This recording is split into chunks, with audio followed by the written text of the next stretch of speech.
সারা বাংলাদেশ থেকে সমগ্র প্রকার 1 পয়সার চাঁদা বাংলাদেশের কোন নাগরিক কোন জায়গায় দিবেন না, এই শপথ নিতে হবে। কোন জায়গায় চাঁদা দিব না, চাঁদাবাজদেরকে স্থান দিব না, চাঁদাবাজ আমার আপন ভাই হলেও তার সাথে সখ্যতা রাখবো না, কোন প্রকার অন্যায়ের সাথে আপোষ করব না। এই সিদ্ধান্ত না নিতে পারলে আপনি যেমন দেশপ্রেমিক না, তেমনি আপনি রাজনীতি করার অধিকার রাখেন না। চোখে আঙ্গুল দিয়ে বিএনপি দোষ করলে বিএনপির সামনে বলতে হবে, জামাত দোষ করলে জামাতের সামনে বলতে হবে।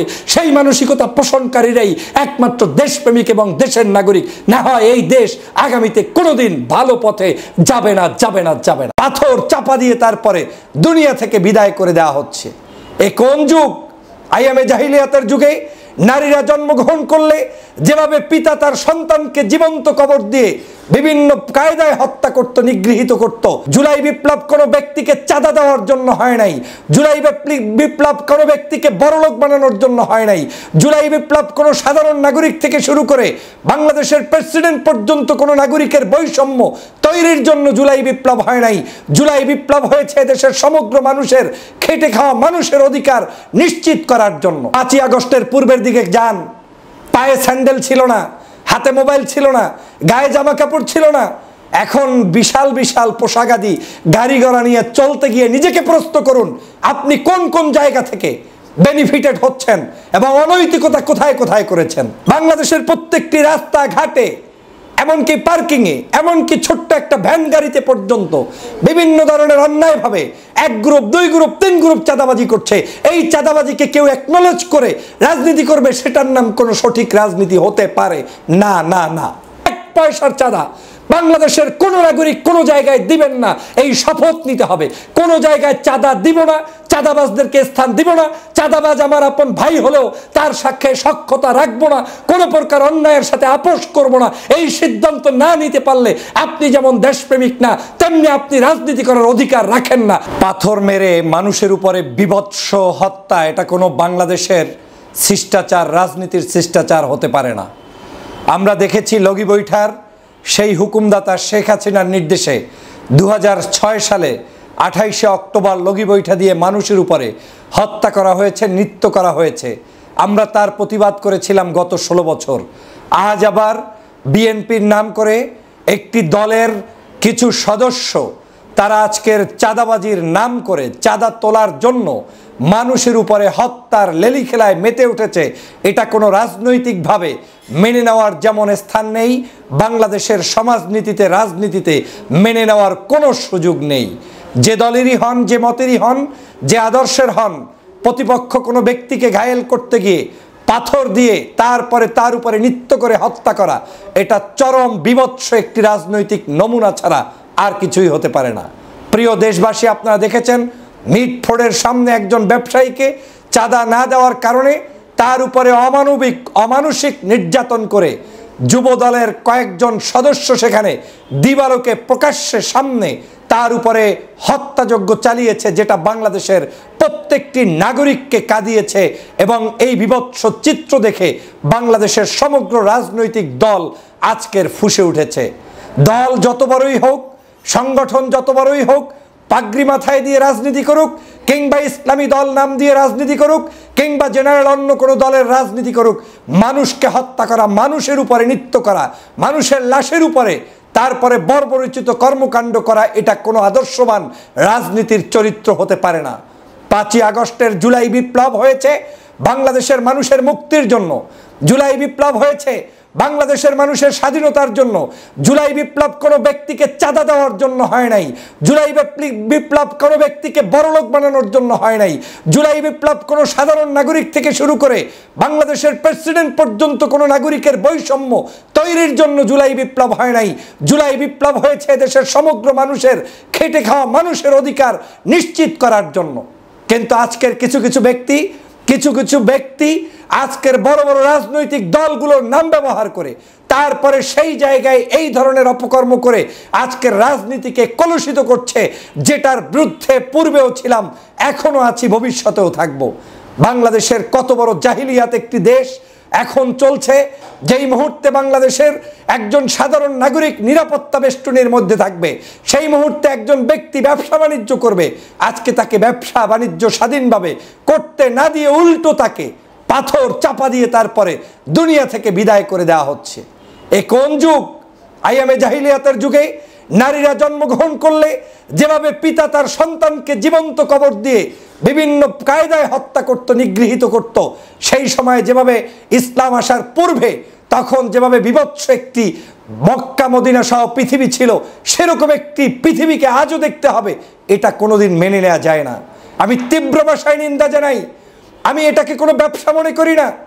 চাকরি করেন, টাকা ইনকাম করেন, নৈতিকতার মাধ্যমে রাজনীতি করেন, মানুষের কাছে চাঁদা উঠানো, দোকান ব্যবসা বাণিজ্য থেকে চাঁদা উঠানো, রাস্তাঘাটে পার্কিং এর নামে চাঁদা উঠানো, হোটেল রেস্তোরাঁয় চাঁদা উঠানো, এটা কোনো রাজনীতির চরিত্র হতে পারে না।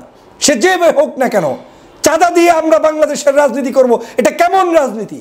রাজনীতি হবে স্বচ্ছ, রাজনীতি হবে একেবারে স্পষ্ট, রাজনীতি হবে জনকল্যাণে, রাজনীতি হবে নিজ পকেট থেকে। রাজনীতিতে আমাদের ভুল থাকবে, কিন্তু সেই ভুল এই ভুল করলে হবে না যেই ভুলের প্রত্যেকটি জায়গায় জনগণের রক্ত চুষে চুষে খাওয়া ভুল, সেই ভুল করলে রাজনীতিতে টিকে থাকা যায় না। প্রিয় ভাইরা আমার, হৃদয়ে কাঁদিয়েছে কতগুলো দালালদের কারণে বাংলাদেশ আজকে নিমজ্জিত হচ্ছে। আজকের এই বাংলাদেশ কোন পথে যাচ্ছে, সেই দালালদের কারণে আমরা এখন হুঁশ হারিয়ে ফেলেছি।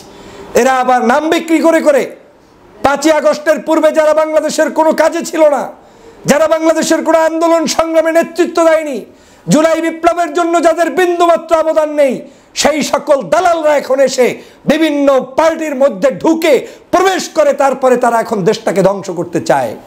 বিএনপির নেতৃত্ববৃন্দকে অনুরোধ করব, আপনারা 4000 মানুষকে বহিষ্কার করেছেন, আপনাদের এই বহিষ্কারের মধ্য দিয়ে দলের নিয়ন্ত্রণ করতে পারবেন না। এই 4000 মানুষকে প্রশাসনের কাছে নিজ দায়িত্বে অন্তর করুন, তাদেরকে সেখানে পাঠিয়ে দিন, বিচার নিশ্চিত করুন। আপনি শুধু বহিষ্কার করার মধ্য দিয়ে আপনার দায়বদ্ধতা শেষ হবে না। এই বহিষ্কার আওয়ামী লীগ করতো, একটা ঘটনা ঘটলে বলতো আমরা এটা জানি না, আমরা এটা চিনি না, সে আমার কেউ না। এগুলো দিয়ে দায় পাওয়া যাবে না, মুক্তি হওয়া যাবে না। বাংলার মানুষ আগামী দিনের কি বাংলাদেশ দেখবে সেটা নিশ্চিত করার দায়িত্ব যদি নিশ্চিত করতে না পারেন, তাহলে আপনাদেরকে জনগণ যেভাবে মনে করছেন সেভাবে গ্রহণ করার কোনো সুযোগ নেই। কথাগুলো আপনাদের কাছে কষ্টের লাগবে, কারণ আপনারা এই কাজগুলোর মধ্যে ইনভলভ কেউ না কেউ কোনো না কোনো উপায়ে হয়ে যাচ্ছেন। মনে করছেন এই ইনভলভমেন্টের পক্ষে কেউ কথা বললেই সে আপনার লোক না, বরং আপনার দলের ক্ষতি করছে। বাংলাদেশের যেই মানুষটা চিতিয়ে বুক উঁচু করে এই মুহূর্তে আপনার দোষ ধরে দিচ্ছে, বিএনপির নেতাকর্মীদেরকে সতর্ক করছে, তারাই প্রকৃত আপনার বন্ধু। আর যারা আপনার সাথে দালালি করছে এরা কেউ আপনার বন্ধু না। আমি তো কাউকে চিনি না যারা এই খুন খারাপি হত্যা সন্ত্রাস, তারপরে বিভিন্ন জায়গায় দলবাজি করছে, বাণিজ্য করছে, চাঁদা উঠাচ্ছে। এই চাঁদাবাজ মানুষগুলোকে আমি গত 16 বছর কোনো ভালো অ্যাক্টিভিটিসে দেখি নাই।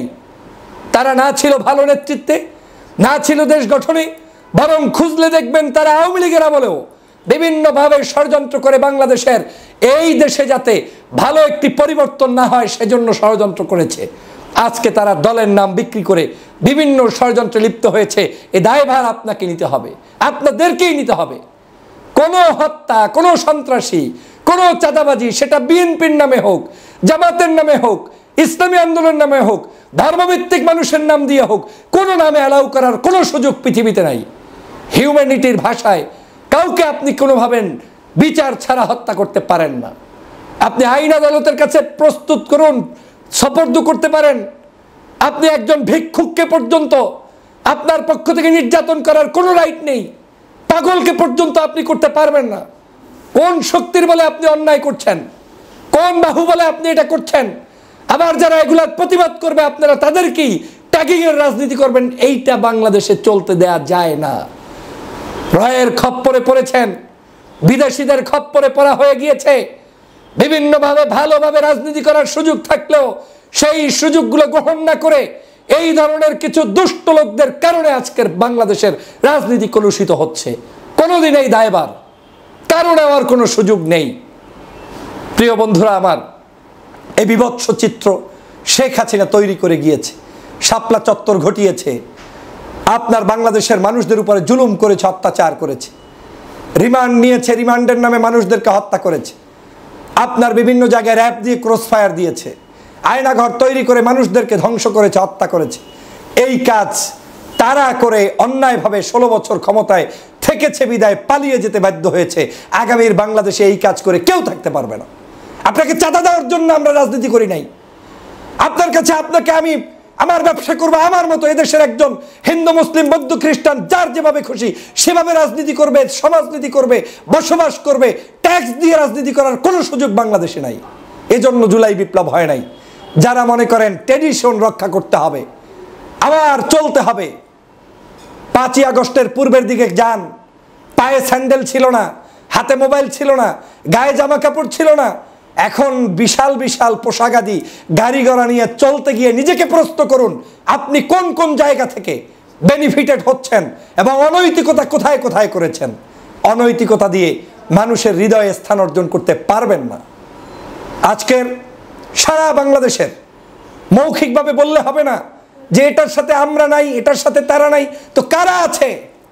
বাংলাদেশের প্রত্যেকটি রাস্তা ঘাটে, এমনকি পার্কিংয়ে, এমনকি ছোট্ট একটা ভ্যান গাড়িতে পর্যন্ত বিভিন্ন ধরনের অন্যায়ভাবে 1 গ্রুপ 2 গ্রুপ 3 গ্রুপ চাঁদাবাজি করছে। এই চাঁদাবাজিকে কেউ অ্যাকনলেজ করে রাজনীতি করবে, সেটার নাম কোনো সঠিক রাজনীতি হতে পারে না না না। অতএব প্রিয় সহযোদ্ধা ভাইরা, রাজনীতির নতুন পরিবর্তনের জন্য আমাদেরকে সংগ্রামী ভূমিকা পালন করতে হবে। আপনার চোখের সামনে আপনার দলের লোক যদি অন্যায় করে তার প্রতিবাদ করতে হবে, না হয় আপনি আপনার দলটাকে পায়ে কুঠারাঘাত করে ধ্বংস করে দিচ্ছেন। এ চিত্র দেখার জন্য জুলাই করি নাই, এ চিত্র দেখার জন্য বাংলাদেশ স্বাধীন করি নাই, এ চিত্র দেখার জন্য আমরা 16 বছর নির্যাতনে থেকে বহির্বিশ্বে থেকে আন্দোলন সংগ্রাম করি নাই। আমরা আন্দোলন করেছি একটি সুন্দর সুষ্ঠু বাংলাদেশ দেখতে। আজ যদি আপনারা ব্যর্থ হন, জনগণ উচিত শিক্ষা দিয়ে দিবে, সেই শিক্ষা থেকে বের হওয়ার মতো বিন্দুমাত্র কোনো সুযোগ আপনার হাতে আর থাকবে না। অতএব এই ফাঁদে পাড়া দিয়ে ষড়যন্ত্র করে, ষড়যন্ত্রের মধ্যে আপনারা পাড়া দিয়ে নিজেদেরকে যেমন ধ্বংস করছেন, দেশকে এবং রাজনীতিকে কলুষিত করছেন।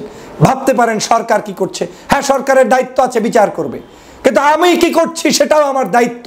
আমার নিজেকে জিজ্ঞাসা করতে হবে আমি কি করতে পারছি। আমি যদি এখনই নিয়ন্ত্রণ করতে না পারি আমার কর্মীকে, আমার নেতাকে, তাহলে আমি কিভাবে রাষ্ট্র পরিচালনা করতে গিয়ে নিয়ন্ত্রণ করব, সে প্রশ্ন আমাকে সবার আগে করতে হবে। মানুষের সমালোচনাগুলোকে গ্রহণ করার মানসিকতা থাকতে হবে। অসভ্য অগণতান্ত্রিক রাজনীতি থেকে বের হয়ে আসতে হবে।